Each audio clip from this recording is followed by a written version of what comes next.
সকলকে জানাই শুভ নববর্ষ। আগামী দিন খুব ভালো করে কাটাবেন আপনারা নতুন বছরের। আমি কিভাবে দিনটা কাটালাম সেটাই আজকে আপনাদের সঙ্গে শেয়ার করছি। একটা ইনভিটেশন কার্ড পেয়ে গেছিলাম দোকান উদ্বোধনে, সোনার দোকান আর কি। তারপরে দুপুরবেলা আর্সেলান থেকে বিরিয়ানি অর্ডার করে খেয়েছিলাম।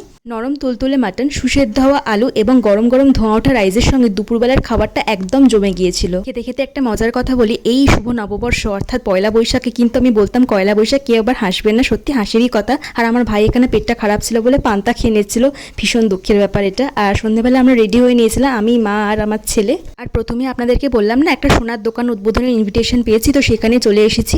আমাদের বাড়ির পাশে যে কাকিমা রয়েছে তার ছেলে এই দোকানটা চালাবে।